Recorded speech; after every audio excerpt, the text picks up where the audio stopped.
온 땅에 가득하게 되었더라. 요셉을 알지 못하는 새 왕이 일어나 애굽을 다스리더니. 자, 이스라엘 자손은 생육하고 불어나서 번성하고 매우 강하여지고 온 땅에 가득하게 되었다. 그렇다고 뭐 애굽 전역에 흩어졌다는 말이 아니라 그들이 살고 있는 전역에 번성해서 번져나갔다. 생육하고 번성한 것을 좀 강조하는 그런 표현이죠. 자, 이것은 무엇을 의미하냐면 하나님의 약속이 지금 어떻게 성취되고 있는가를 보여주는 겁니다. 일찍이 야곱이 430년 전에 400년 전에 이제 이곳에 내려올 때 하나님께서 이렇게 약속을 했어요. 창세기 46장 3절 우리 화면 통해서 시작. 나는 하나님이라 내 아비 하나님이니 애굽으로 내려가기를 두려워 말라. 내가 거기서 너로 큰 민족을 이루게 하리라. 애굽 내려가는 거 두려워하지 말아라. 내가 너로 거기서 큰 민족을 이루게 하리라. 그런데 그 약속 그대로 430년 만에 70명의 일 가족이 나올 때는 남자 장정만 60만 명이 넘는, 어린아이까지 합하면 적어도 200만 명이 넘는 거대한 민족으로 성장을 했어요. 이것은 무엇을 의미하냐면 하나님의 약속이 성취되었다는 것을 보여주는 거죠. 만배의 성장입니다. 거의 만배의 성장. 학자들의 설명에 의하면 인류 역사 세계사 가운데 한 가정이 남의 나라에 들어가서 그것도 순수 혈통을 수백 년간 지키며 한 민족을 이루어서 나온 예는 한 번도 존재하지 않는답니다. 이건 이스라엘 역사 속에 유일무이한 사건이에요. 이건 사람이 해낸 일이 아니라 하나님이 하신 일입니다. 그의 조상 야곱에게 약속한 그대로 하나님께서 이루신 일이에요. 여러분, 생육하고 번성하는 것은 하나님이 주신 복입니다. 이것은 아담에게도 주었던 약속이죠. 생육하고 번성해라. 아담의 시대가 망하고 노아 시대가 시작됐는데 노아에게 주신 동일한 약속이에요. 생육하고 번성해라. 그리고 아브라함을 선택하고 나서도 동일하게 생육하고 번성하여 하늘의 별처럼 바다의 모래알처럼 내 후손이 번성할 거다.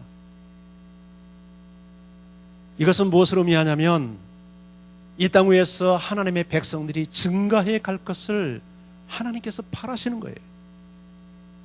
하나님의 나라가 그래서 확장되고 교회가 부흥하고 성장하는 것을 하나님은 기뻐하신단 말이죠. 아멘. 교회가 지속적으로 성장해 가야 돼요. 질적 성장만이 아니라 양적 성장도 일어나야 되는 거예요. 구약의 교회가 그랬지만 신약의 교회도 보십시오. 예수님에 의해서 시작된 12명의 제자가 잠시 후에 70명이 되고 예수님이 승천할 때는 120명이 되고 성령이 오셔서 베드로의 설교에서 3,000명으로 불어나고 그 숫자가 잠시 후에 5,000명이 되고 그 후에는 수를 셀 수 없는 무리들이 증가되고 제사장의 무리가 헬라 사람들이 귀부인들이 돌아오고, 이것이 신약교회의 현상 아닙니까?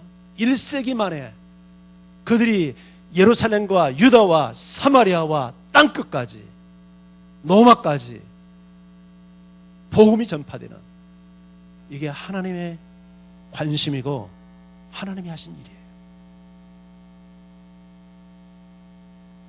그래서 예수님도 하나님의 나라를 비유할 때 어디에 비유하냐면 겨자씨나무에 비유하잖아요. 겨자씨나무가 작지만 그 나무가 거대한 나무로 성장해서 수많은 새들이 깃들이는 것처럼 하나님의 나라는 누룩과 같고 겨자씨나무와 같다. 하나님의 나라는 성장해 가야 돼요. 하나님의 교회는 성장해 가야 돼요. 우리의 셀도 부흥해 가야 돼요. 나를 통해서 예수 믿는 구원받는 우리가 증가해야 돼요. 아멘. 아멘. 전도해야 돼요. 재생산해야 돼요. 나 때문에 예수 믿는 사람들이 일어나야 돼요. 왜 아멘이 없어요? 아멘 해야 돼요. 이게 하나님의 관심이에요. 생육하고 번성해야 돼요. 영적 자녀가 태어나야 돼요. 나 때문에 예수 믿는 사람이 일어나야 돼요. 우리가 직분 받아서 뭐 할 거예요? 그거 하라고 직분 준 거예요. 장로님들이 전도하시고 권사님들이 전도하시고 안수입사님들이 전도하고 해야 합니다. 아멘. 초대교회가 폭발적으로 성장해 가니까 유대교가 두려웠습니다. 이러다가 온 세상이 예수교 세상이 된다고 생각을 했습니다. 그래서 핍박이 일어납니다. 예수 믿는 사람들을 없애기 위해서 핍박을 합니다. 그런데 이 핍박 때문에 사도들 외에는 예루살렘을 떠나서 유대와 사마리아로 막 이방지역으로 흩어집니다. 그런데 그들이 흩어져서 숨는 게 아니라 가는 곳마다 복음을 전합니다. 마치 산불이 났는데 강한 태풍이 불어가지고 그 바람을 산불을 확산시키는 것처럼 예루살렘에 일어나는 이 핍박은 예수 믿는 그리스도인들을 위축시키는 게 아니라 오히려 폭발시켜버리는, 산불처럼 번지게 만드는 이런 효과를 가져왔어요. 그래서 최초로 수리아 안디옥에 이방인 교회가 세워지지 않습니까? 새로운 거점이 형성되고 거기에서 세계 선교 최초의 선교사 바울과 바나바가 파송받는 역사가 나타납니다. 하나님이 하신 일이죠. 하나님이 하신 일이에요. 생육하고 번성하는 것은 하나님이 하신 일이에요. 하나님은 아담을 만드시고 생육하고 번성하라, 노아를 통해서 새로운 역사를 시작하면서 생육하고 번성해라. 정상적인 교회라면 부흥해 가야 합니다. 아멘. 정상적인 기관이라면 주일학교도 부흥하고 중고등부도 부흥하고 부흥해야 되는 거예요. 그 숫자 가지고 여러분 세월 보내면 안 되는 거예요. 우리 교회 목사님은 부흥에, 성장에 관심이 많아. 좋아요. 그게 하나님의 뜻이에요. 여기에 이론이 있어서는 안 돼요. 부흥에 대해서 수많은 이론들이 있어요. 누가 거기에 시비 거냐면 부흥 안 되는 목사들이 자꾸 시비 걸어요.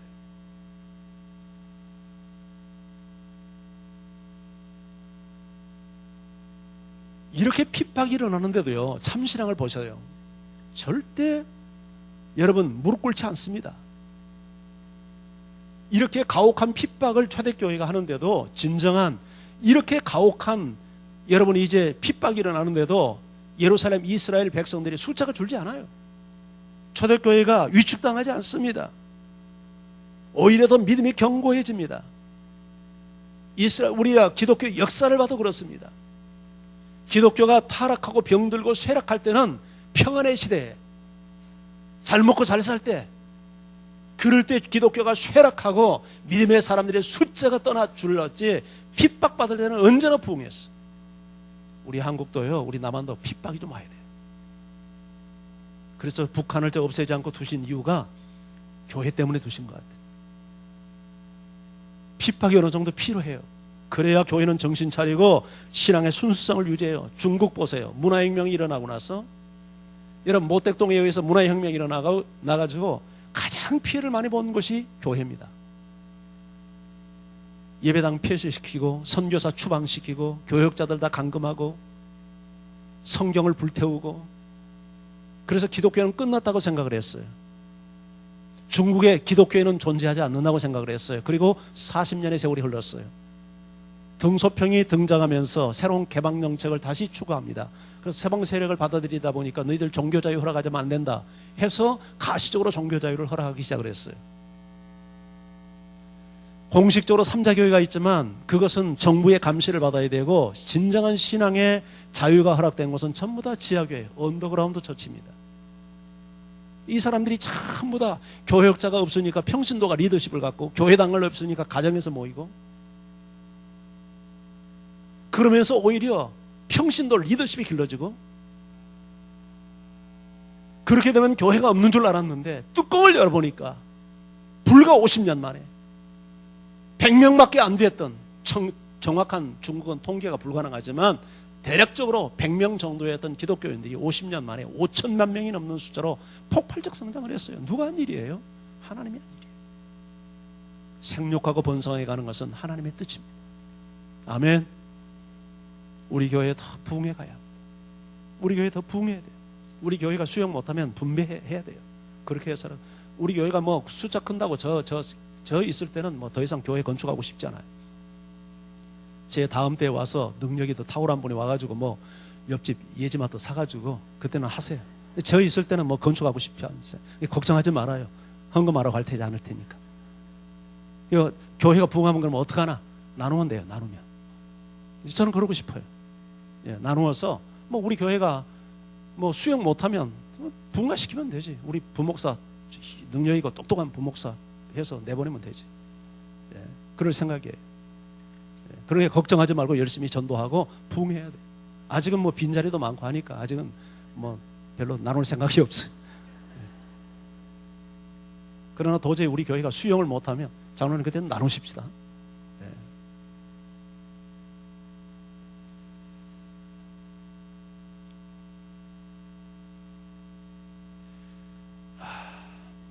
북한 같은 데는 사실상 뭐 명목상 종교 자유가 있다고 그러지만 실상 북한은 종교 자유가 없는 나라입니다. 북한의 유일을 쓰는 누굽니까? 위대한 수령 동지 김정은 동지입니다. 거기는 예수가 존재할 수가 없습니다.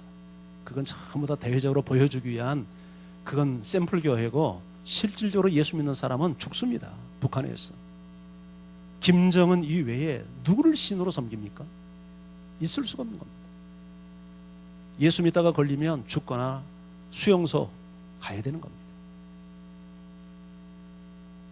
그런데도 그런 사회 속에서 놀라지 마십시오. 지난번에 그 무슨 영화죠? 그 제목이 뭐였습니까? 그 영화 나올 때 그 자막에 나오잖아요. 북한의 어쨌든 기독교인들의 숫자가 지금 그 북한에 들어가서 수많은 선교단체에서 암암리에 선교하는 기관들이 있습니다. 간첩처럼 활동하면서 그 사람들의 숫자에 의하면 14만 정도를 보는 거예요. 놀랍잖아요. 북한 저런 사회 속에서도 지하에 숨어서 예배드리고 하나님을 섬기는 숫자가 14만이 있다는 것은 저는 기적이라고 생각합니다. 기적. 저런 폐쇄 사회 속에서 여러분 어떻게 14만이나 되는 사람들이, 그러면서 북한 이 탈북자들의 말 들으면 북한 교회 성도들이 남한 교회를 지극히 염려하며 중보기도 한다는 거예요. 왜? 남한 교회는 너무 쭉정이들이 많고 가라지가 많고 가짜가 많고 세속화된 교인들이 너무 많아요. 그러나 북한 사회에서는 여러분 쭉정이 신자가 있을 수 없습니다. 목숨 걸고 신앙생활하는 그곳에 어떻게 가짜 신자가 끼일 수 있나요?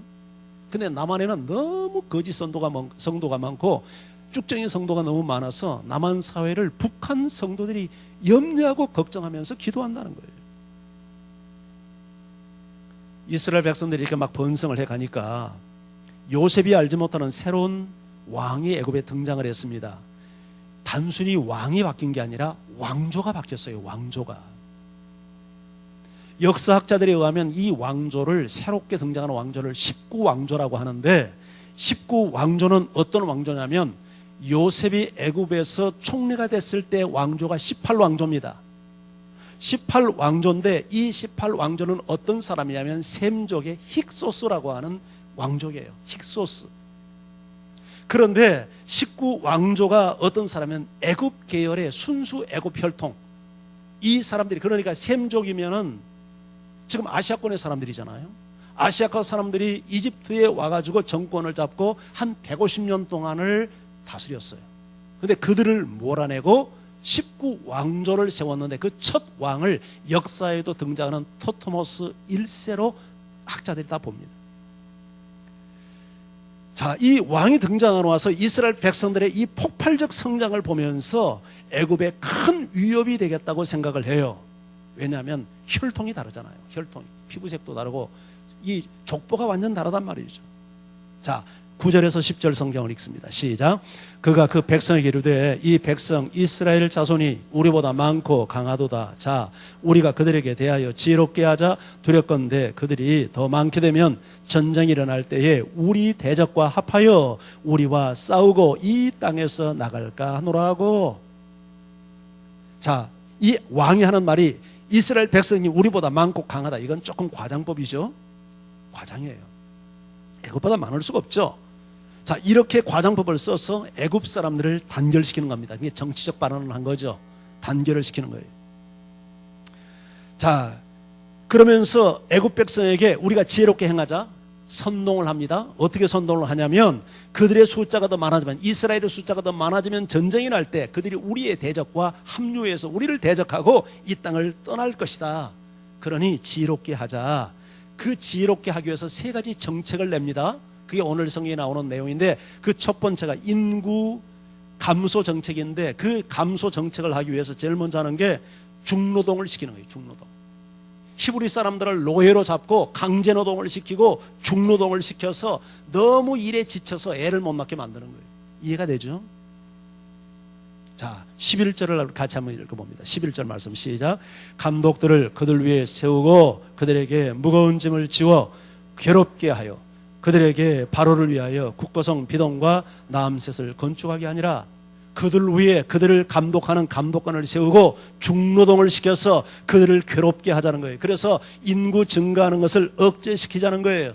그 일을 위해서 국고성, 거기 전쟁 물자와 모든 이제 비품을 어떤 물자를 저장하는 그런 물류창고, 거대한 물류창고 국고성을 짓는데 비돔과 그리고 람셋에 건축하게 하자. 이스라엘 백성들을 노예로 동원해서 강제노동을 시켜서 그렇게 국고성을 짓는데 그들의 노동력을 활용하고 그렇게 해서 그들을 노동이 너무 힘들어서 애를 못 낳게 만들자. 근데 그렇게 함에도 불구하고 하나님의 백성들이 증가가 멈추지 않습니다. 자, 12절에서 14절을 읽습니다. 14절 시작. 그러나 학대를 받을수록 더욱 번성하여 퍼져나가니 애굽 사람이 이스라엘 자손으로 말미암아 근심하여 이스라엘 자손에게 역사를 엄하게 시켜 어려운 노동으로 그들의 생활을 괴롭게 하니 곧 흙 이기기와 벽돌 굽기와 농사 여러 가지 일이라 그 시키는 일이 모두 엄하였더라. 완전 노예죠. 이제 학대합니다. 그런데도 어떻습니까? 학대를 받을수록 더욱 번성하여 퍼져나간 거예요. 이게 하나님이 하신 일 아닙니까? 그들이 학대를 받고 중노동에 시달리고 노예의 이제 대우를 받는데도 그들이 숫자가 줄지 않습니다. 더 번성해 갑니다. 왜냐하면 생육하고 번성하는 건 하나님의 복이고 하나님의 축복이고 하나님의 그게 뜻이기 때문입니다. 그러니까 더 애굽 사람들은 강하게 엄하게 강제 노동을 시킵니다. 하루에 10시간 일하는 걸 12시간 14시간씩 강제 노동을 시키고 엄하게 시키고 잠시도 쉬지 못하게 만들고 하나님의 백성들이 증가하는 것을 막기 위해서 그런 수단과 방법을 동원해서 폭력을 사용하는 거예요. 우리 신앙세계도 마찬가지예요. 이스라엘 백성들의 수적 증가는 교회의 모형입니다. 하나님의 교회, 우리 신앙도 성장해 가야 되고 하나님의 나라도 확장해 가야 되고 하나님의 교회도 부흥해 가야 돼요. 그런데 그것을 싫어하는 세력이 있어요. 방해 세력이 있어요. 공격하는 세력이 있어요. 핍박하는 세력이 있어요. 누굽니까? 사탄이에요. 사탄은 하나님의 나라가 확장되는 것을 보고 있지 않습니다. 방해합니다. 공격합니다. 교회가 성장해 가는 것을 싫어합니다. 구원받는 무리가 증가되는 것을 싫어합니다. 그런데 하나님이 함께하니까 큰 핍박을 받고 중노동에 시달리면서도 성장해 가는 거예요. 하나님의 백성들은 핍박을 받지만 선택받은 하나님의 백성들은 핍박 때문에 믿음을 포기하지 않아요. 어려움을 당한다고 해서 신앙이 흔들리지 않아요. 핍박을 받으면 받을수록 그 믿음이 강화되어져 가요. 어려움이 온다고 핍박이 온다고 시험이 들었다고 신앙을 저버리는 사람들은 선택받지 못할 가능성이 큰 사람들이에요. 우리 교회도 보면 그런 사람들이 많아요. 나는 우리 교회에 들어오기만 하면 다 정착하는 줄 알았어요. 그런데 안 그러더라고요. 떠나가는 사람이 남는 사람은 더 많아요. 예수 믿으면 잘 되는 줄 알고 왔어요. 그런데 예수 믿어봐도 잘 되는 게 없어요. 그러니까 실망하고 좌절하고 해서 다 떠나가요. 그러나 정말 구원받은 백성은 떠나지 않습니다. 아멘. 정말 선택받은 백성은 예수 믿는 것 때문에 어떤 고통이 오고 핍박이 오고 이해하지 못하는 고난을 당해도 떠나지 않아요. 선택받은 사람.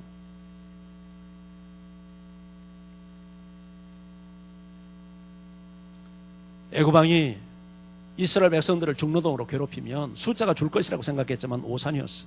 그들은 학대를 받을수록 순간 증가합니다. 믿음이 더 강화되는 거예요. 교회는 더 성장해 가는 거예요. 하나님이 함께 하시고 보호하기 때문이죠. 이런 시련과 핍박은 오히려 우리 개개인의 신앙을 분별시키는 기회일 뿐입니다. 알곡과 쭉정이를 가르는 시간이에요. 하나님은 교회 안에도 수많은 어려움들을 허락합니다. 우리가 예수를 믿지만 좋은 일만 일어나지 않습니다. 고통도 일어납니다. 그런데 이 모든 것을 통해서 우리의 신앙을 분별하는 겁니다. 쭉정이 신앙과 참믿음을 분별하는 거예요. 쭉정이 신자는 어려움 앞에서 다 날아가 버립니다. 알곡 신자가 남습니다. 하나님은 그 작업을 계속해서 하십니다. 예수님이 오실 때도 그와 같은 말씀을 하셨어요.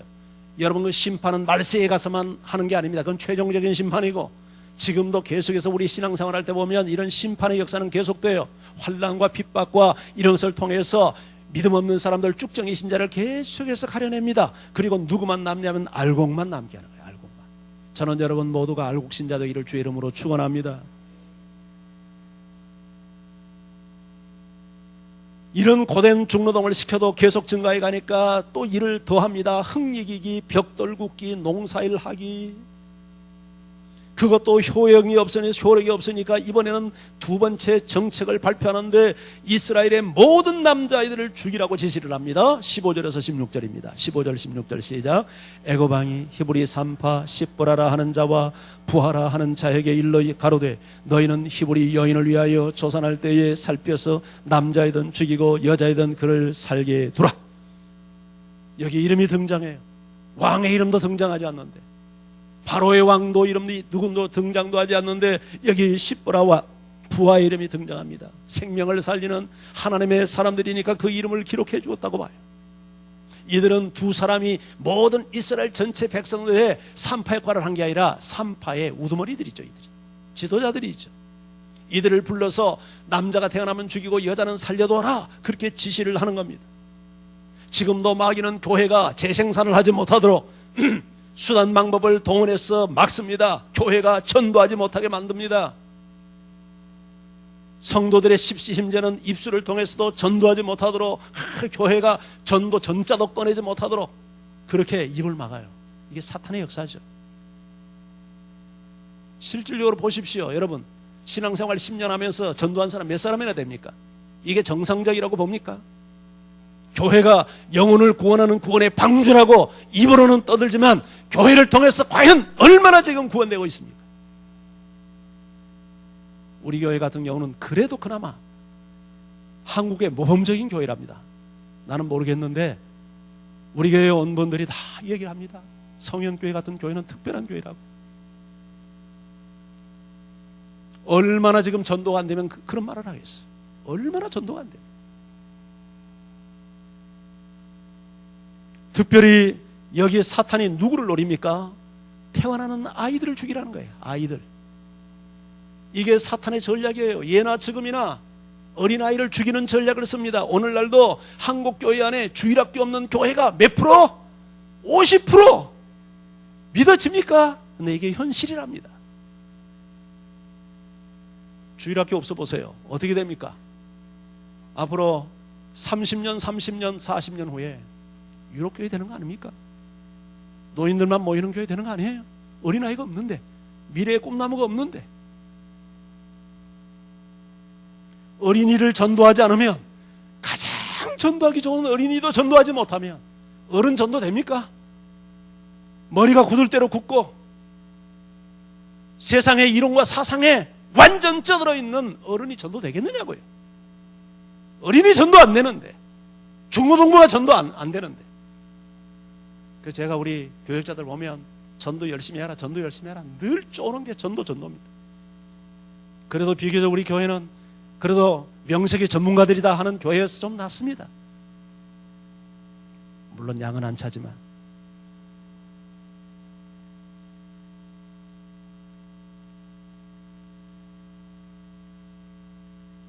제가 우리 교회 숫자가 부족해서 양이 안 차는 게 아니라 교회 밖에 너무 어린아이들이 많아요. 중고등부 아이들이 너무 많아요. 그런데 이 교회 그 아이들을 책임질 만한 교회가 없어요. 우리 교회와 같이 이렇게 모든 것이 갖추어지고 자질이 된 이런 교회가 없어요. 망원동에 그런 교회 있나요? 없어요. 우리 교회라도 열심히 전도해서 부흥시켜서 이 교회 나눠주든지 해야죠.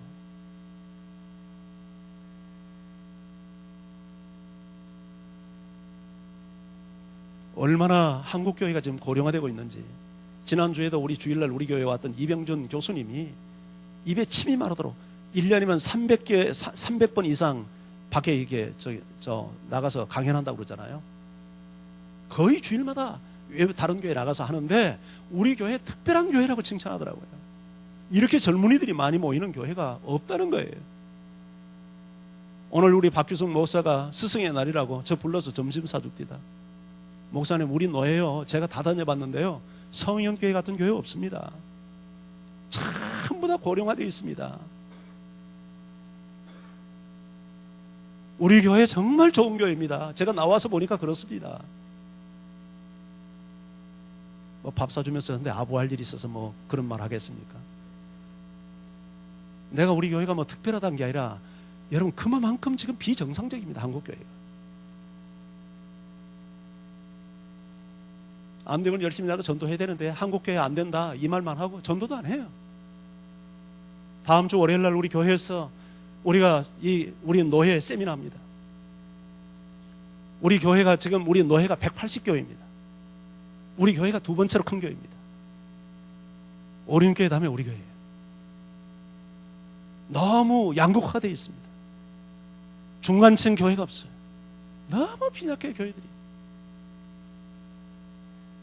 그날 한 100여 명 목사님들이 오고 사모님 130명에서 한 130, 140명 우리 교회 온답니다. 우리 교회에서 다 섬깁니다.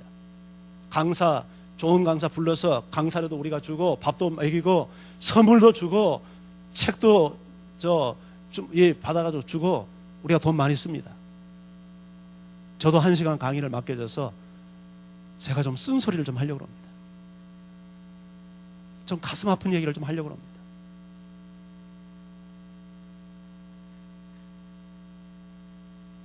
다음 주 월요일 날 우리 교회에서 섬기는 교역자 세미나를 위해서 기도 많이 해주시기 바랍니다. 와가지고 눈물 흘리고 정말 감동받고 내가 이렇게 목회하면 안 되겠구나 도전받고 갈 수 있도록.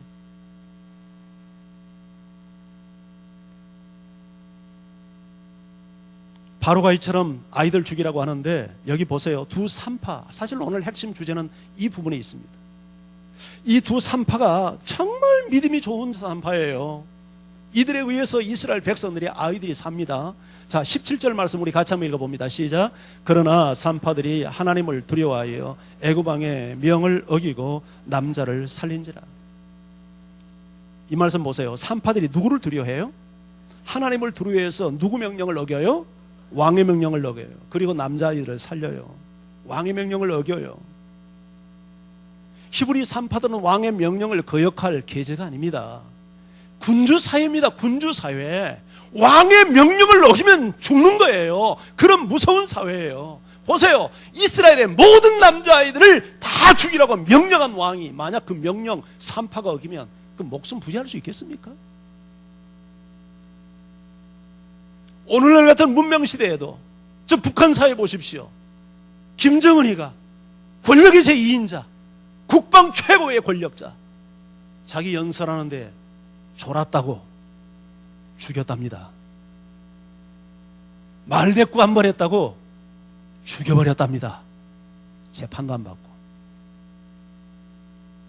여러분 지금도 이런 문명사회 속에서 세상 모든 나라에 일어나는 일들 다 손바닥 들여다보는 이런 사회 속에서도 왕의 명령, 대통령의 명령, 그 어린 지도자의 명령을 그 할아버지 같은 사람이 어겼다고 여러분 죽여버리는 이런 사회인데, 군주사회에서 왕의 명령 한마디에 모든 이스라엘의 어린아이를 죽이라고 명령하는 그런 사회에 왕의 명령 거역하는 것이 들통나면 살아남을 수 있겠느냐고요.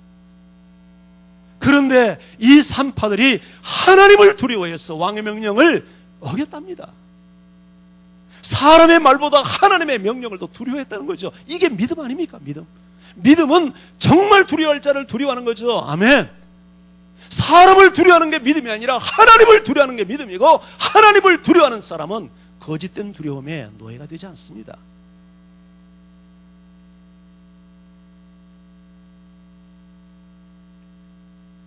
하나님을 두려워하니까 왕의 명령보다 하나님의 명령을 더 두려워하고 따르는 거예요.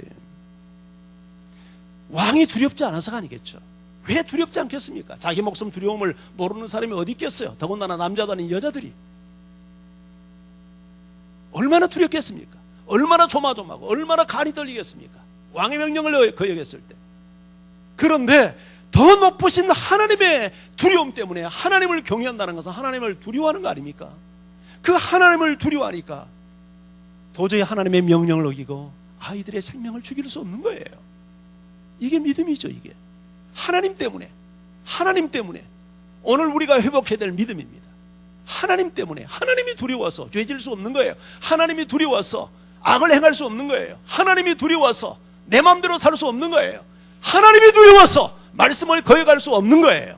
하나님이 두려워서 여러분 하나님의 것을 떼먹을 수 없는 거예요. 이 믿음 여러분에게 있기를 주의 이름으로 축원합니다. 다윗이 고백합니다. 시편 27편 1절 같이 읽어봅니다. 시작. 여호와는 나의 빛이요 나의 구원이시니 내가 누구를 두려워하리요. 여호와는 내 생명의 능력이시니 내가 누구를 무서워하리요. 여호와가 나의 구원인데 내가 누구를 두려워하고 여호와가 내 생명의 능력인데 내가 누구를 무서워하리요. 시편 118편 29절도 같이 읽습니다. 시작. 내가 주를 의뢰하고 적군을 향해 달리며 내 하나님을 의지하고 담을 뛰어넘나이다. 여러분 적들이 무섭지 않아서가 아니죠. 적의 적장들이 무섭지 않아서가 아니죠. 내가 하나님을 의뢰하기 때문에 적군 속을 달리고 내가 하나님을 의지하기 때문에 적의 담을 뛰어넘나이다. 이것이 믿음 아니겠어요? 여러분 우리가 잘 들어서 알고 있는 바보 청년 의사 안수연 씨, 그가 고대 안암병원에서 레지던트 과정을 하고 있을 때 그때 의학 분업이 일어났습니다. 그래가지고 분쟁이 일어나서 의사들이 파업을 했어요. 그런데 파업하는 의사 편에 안현수 씨는 이 안수연 씨는 동참하지 않았답니다. 왜냐하면 의사가 자기의 이익을 추구하기 위해서 환자를 볼모 삼아 파업을 하는 것은 신앙인으로서 동의할 수 없는 양심적인 부당행위라고 생각하기 때문에 모든 자기들의 모든 전문의 교수 이런 사람들이 분업을 파업을 해도 자기는 거기에 동조하지 않은 거예요. 이것 때문에 말할 수 없는 질타를 당하고 조소를 당하고 비난을 당하고 욕설을 먹고 했지만 하나님 앞에서 나는 하나님을 섬기는 사람으로서 내 자신의 어떤 이권을 챙기기 위해서 나는 환자를 볼모 삼아 그렇게 할 수 없다. 참 대단한 믿음이죠. 여러분 우리가 공동체 생활을 하고 직장 생활을 하면서 여러분 그런 돌출 행동을 한다는 게 쉽습니까? 거의 어렵습니다. 예수 믿는 사람이 다 회식하는 자리에서 술 한잔 돌릴 때 윗사람이 상사가 직속상관이 술 한잔 마시라고 해도 여러분 그 술잔을 거부하지 못하고 여러분 양심을 우리가 거역하면서 술을 마시는 게 일반적인 형태인데 여러분 다 분업하고 파업하는 그때에 여러분 거기에 동조하지 않는다는 것은 이건 상당한 믿음과 용기를 요하는 행위입니다. 그리고 밤을 새워서 환자들을 돌봅니다. 파업병동에 그 환자들 의사가 없다 보니까 밤을 잠을 못 자는 겁니다. 일일이 찾아다니면서 환자 머리맡에 그리고 업무가 끝난 이후에도 기도를 해주고 한 난수함 할머니는 이 청년이 나를 살렸다고 소문을 내고 돌아다녔어요. 그래서 그 안수연 씨를 통해서 하나님의 영광을 받는 거예요. 그런데 안수연 씨가 어떻게 이렇게 살았는가? 그 비결이 그분의 책상 위에 있었어요. 그 책상 위에는 언제나 코람데오라고 쓴 이 라틴어 글자가 새겨진 액자가 자기 조그마한 액자가 자기 책상 앞에 있고 안수연 씨는 늘 코람데오 하나님 앞에서 그 글자를 보면서 옷깃을 여몄다고 합니다. 하나님을 의식하고 산 거예요. 하나님을 의식하고 산 사람이 범죄할 수 있겠습니까? 하나님을 의식하고 산 사람이 죄를 지을 수 있겠습니까? 하나님 눈앞에서 하나님의 눈동자 앞에서 사는 사람이 양심에 가책되는 행위를 할 수 있겠습니까? 안수연 씨가 특별해서가 아니라 왜 그에게도 유혹이 없겠습니까? 왜 그에게도 편하게 살고 싶은 마음이 없겠습니까? 그러나 늘 하나님을 의식하고 눈앞에서 코람데오 하나님 앞에서 사는 것을 자기 인생의 모토로 세워놓고 늘 그 글자를 보면서 하나님을 의식하고 사니까 양심에 이반된 행위를 할 수 없었던 거죠. 우리도 그렇게 살아갈 수 있기를 바랍니다. 경외심은 하나님을 향한 경외심은 우리로 하여금 하나님에게 집중하게 하는 건강한 두려움입니다. 경외심이 있어야 돼요. 그는 언제나 두 가지 기둥을 가지고 살았답니다. 하나님에 대한 친밀성 그리고 하나님에 대한 경외심. 하나님에 대한 경외심을 갖는다고 늘 부들부들 떨면서 하나님과 거리가 있는 생활을 산 게 아니라 하나님 속에 들어가서 하나님과 친밀한 하나님의 아버지의 품속 친구의 품속처럼 하나님의 품을 가까이 하는 친밀성과 함께 하나님의 경외심이라고 하는 이 두 가지 기둥을 붙들고 안수연 씨가 늘 살았다는 거예요. 우리가 살아가야 될 태도입니다. 요셉이 20대 후반에 성적인 유혹을 받습니다. 그것도 단회적인 유혹이 아니라 끈질긴 지속적인 유혹을 받습니다. 그런데 불이익을 당하면서도 온갖 고통을 당하면서도 그 유혹을 뿌리칩니다. 어떻게 그것이 가능했습니까? 이유는 하나입니다. 하나님이 두려워서입니다. 하나님이 두려우니까. 나를 지켜보시고 나와 함께 하시는 하나님, 지금까지 내 인생에 여러분 기둥이 되어주시고 우편거들이 되어주셨던 그 주님, 그 하나님이 두려워서 죄를 짓지 못한 거예요. 성적인 관심이 없어서 죄를 안 진 게 아니죠. 그 청년의 피가 끓는 젊은이 가슴속에 어찌 성욕이 없겠습니까? 예? 그러나 하나님이 두려우니까 이겨내는 거죠. 예? 허벅지를 꼽으면서 살점을 찢어내면서 이겨내는 거죠. 사람은 누구나 하나님이 세운 권위 앞에 순종해야 돼요. 아멘. 그 권위를 거역하는 것은 하나님의 권위를 거역하는 거예요. 그래서 그 사람은 심판을 자초한대요. 권위에 순종해야 돼요. 그러나 전제가 있어요. 사람의 권위가 하나님의 권위와 충돌될 때는 누구의 권위 앞에 순종해야 됩니까? 하나님의 권위에 순종해야 되는 거예요.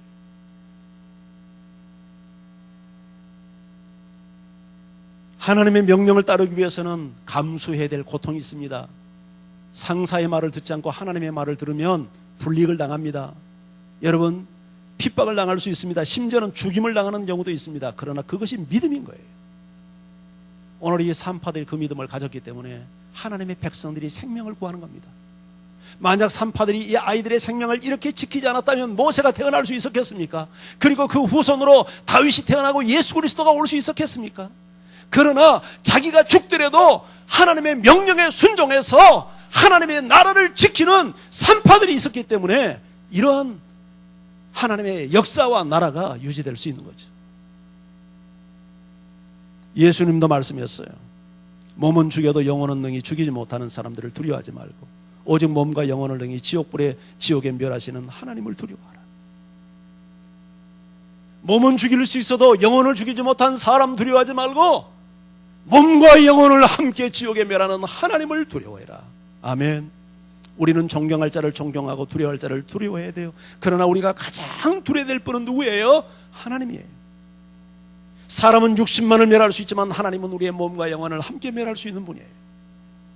히브리 산파들이 이 믿음을 가졌어요. 초대교회가 어마어마한 핍박의 소용돌이 속에 그들이 휘둘렸을 때 이 사도들이 관가에 붙들려 갑니다. 그리고 협박을 받습니다. 매를 맞습니다. 그때 사도행전 5장 29절에 베드로와 사도들이 이렇게 답변합니다. 뭐라고 말합니까? 사람보다 하나님께 순종하는 것이 마땅하니라. 너희 말 듣는 것보다 하나님의 말 듣는 것이 마땅하니라. 이것이 참신앙의 고백이요 우리의 고백이 되어야 될 줄 믿습니다. 그런데 여기 참 놀라운 게 있어요. 지금 야곱이 내려온 지 벌써 400년이 흘렀잖아요. 근데 교회당도 없어요. 회당도 없어요. 근데 어떻게 이런 믿음을 전수받을 수 있었을까? 어떻게 이런 믿음을 간직했을까? 예.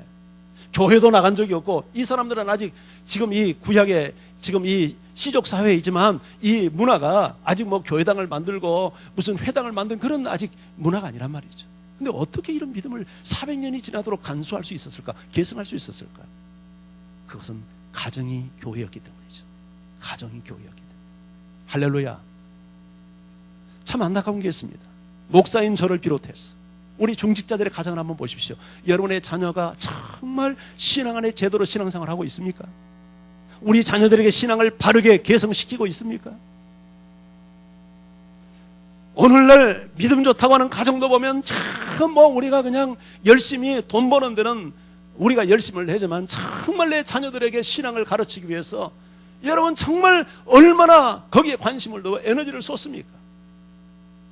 그러나 오늘 구약의 교회가 이처럼 교회도 없고 회당도 없는 환경에서 400년이 넘도록 히브리 산파들과 같은 이런 정말 소중한 믿음의 사람들이 유지될 수 있었다는 것은 가정을 통해서 믿음이 계승되고 있었기 때문이죠. 그런 의미에서 진정한 교회 교육, 신앙 교육은 교회가 아니라 가정에서 이루어져야 된다고 봐요. 아멘.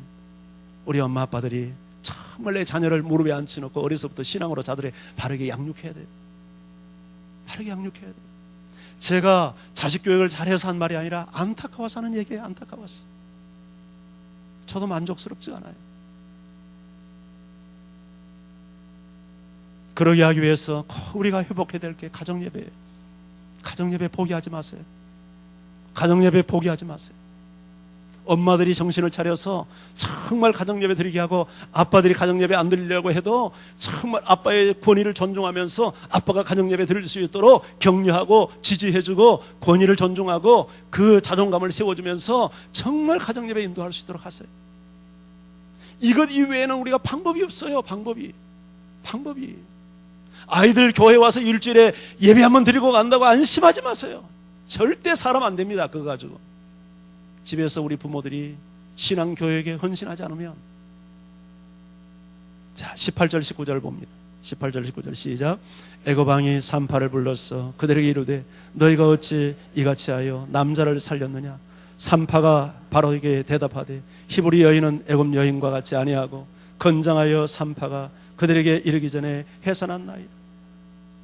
저는 이 말이 진실이었을까요? 거짓이었을까요? 여기 거짓말했다고 기록은 없지만 10중 8구 거짓말일 가능성이 큽니다. 하나님을 두려워해서 의도적으로 살렸지, 가기 전에 이스라엘 여자들은 건장해서 산파가 오기 전에 애를 쑥쑥 잘랍디다 말은 그렇게 했지만 그게 아니에요. 하나님이 두려워서 살려준 거예요. 그런데 이런 경우를 두고 거짓말했다고 말하는 게 아니에요. 이건 정말 지혜롭게 말을 한 거예요. 그러면 거짓과 지혜의 차이는 뭐예요? 거짓은 자기 유익을 위해서 남에게 해를 끼치는 것은 거짓이에요. 그러나 다른 사람의 유익을 위하고 다른 사람의 생명을 살리기 위해서 내가 불이익을 감수하더라도 말하는 것은 거짓말이라고 하는 게 아니에요. 그건 지혜로운 말이에요. 할렐루야. 결과를 놓고 보세요. 하나님이 복을 주잖아요. 하나님이 복을 줘요. 20절 21절 읽습니다. 시작. 하나님이 그 산파들에게 은혜를 베푸시니 그 백성은 번성하고 매우 강하니라. 그 산파들은 하나님을 경외하였으므로 하나님이 그들의 집안을 흥하게 하신지라. 산파들은 거짓말해서 복받았어요. 근데 이걸 거짓말이라고 한 게 아니에요. 사람의 생명을 살리기 위해서 악을 행하는 사람에게 여러분 지혜롭게 대답을 한 거죠. 그렇잖아요. 그지 이걸 거짓말이라고 한 게 아니란 말이죠. 그래서 여러분 오해하면 안 돼요. 바른 말이라고 다 좋은 말 아닌 거예요. 바른 말이라고 다 좋은 말이 아니에요. 어떤 좀 생각이 부족한 사람들은 바른 말 한다고 쓴벅쓴벅 남에게 상처 주는 말 함부로 해요. 그건 지혜롭지 못한 거예요. 덕을 세우고 은혜를 끼치고 사람들을 격려하고 사람들을 세우고 위로해주고 그런 말을 할 줄 알아야 돼요.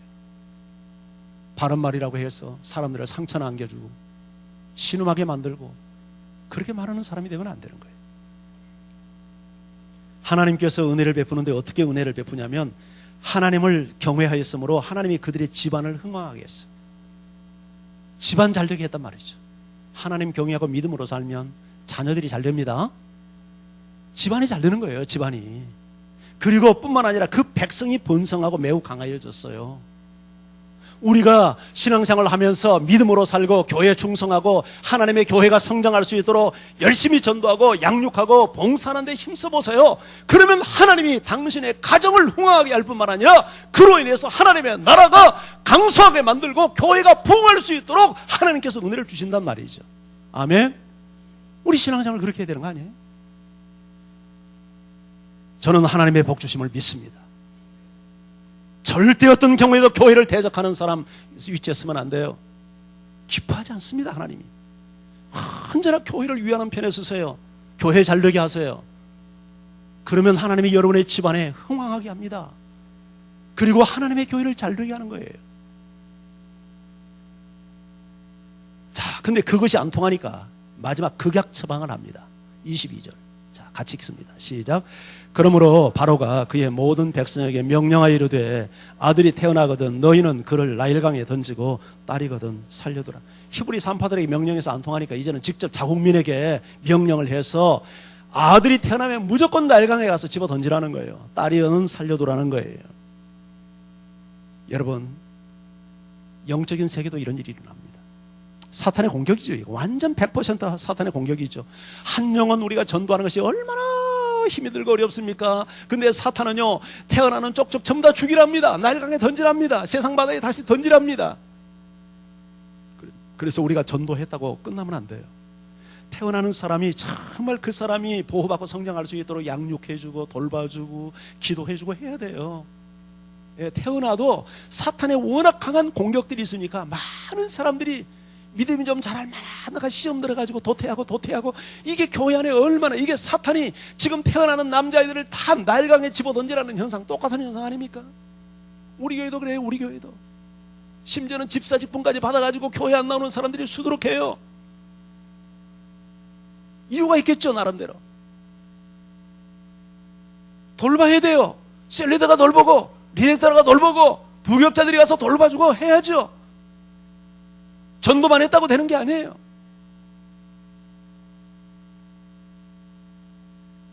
그런데 중요한 게 하나 있어요. 어둠이 짙어지면 짙어질수록 새벽이 가깝듯이 너무 가중한 핍박은 하나님께서 새로운 길을 여는 출구가 되는 거예요. 출구가 되는 거예요. 때가 됐기 때문에 이제는 애굽을 떠날 때가 됐어요. 그래서 하나님께 부르짖기 시작합니다. 이스라엘 백성들이 이제 2장에 가서 막 부르짖어요. 그리고 약속의 땅을, 희미했던 약속의 땅을 사모해요. 우리가 이 세상에서도 고통 없이 세상 사는 것이 너무 좋으면 천국 사모 안 해요. 그런데 옛날 외정시대처럼 6.25 사반 때처럼 우리가 못 살고 가난했던 60년대 70년대처럼 너무 삶이 곤비하고 힘들면 오 주님 어서 오시옵소서, 저 천국을 사모하는 거예요.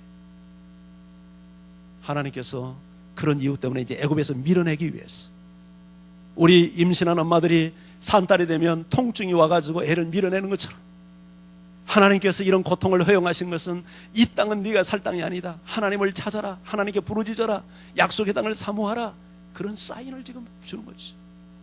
여러분, 감당하기 힘든 고통이 당신에게 있습니까? 하나님이 일하실 때가 가까이 오고 있다는 것을 믿으시기 바랍니다. 하나님께서 여명의 아침을 여러분에게 비춰줄 거예요. 이런 믿음 가지고 승리하세요. 자, 오늘 말씀을 정리해봐요. 이스라엘 백성들이 와가지고 시간이 흐르면서 생육하고 번성했습니다. 매우 강성해졌습니다. 그런데 여기 핍박이 일어납니다. 이게 양면성입니다. 반드시 부흥이 있는 것에는 영적 공격도 있습니다. 그런데 이런 핍박은 쭉정이와 알곡을 갈라내는 기준이 됩니다. 여러분, 부흥만 오지 않습니다. 거기 시련도 있습니다. 고통도 있습니다. 그런데 이런 과정을 통해서 알곡 신자와 쭉정이 신자를 하나님은 지금도 계속해서 분별해냅니다. 그런데 진정한 믿음의 사람은 믿음을 지킵니다. 신앙을 지킵니다. 산파들이 참 믿음을 가지니까 죽인다고 해도 하나님의 명령을 따릅니다. 그리고 이런 명령과 믿음을 가진 산파들에게 하나님이 복을 주고 이들을 통해서 하나님의 나라가 세워져 가고 강성케 하는 은혜를 주시는 거예요. 오늘 이와 같은 믿음의 사람이 바로 당신이 되기를 주의 이름으로 축원합니다.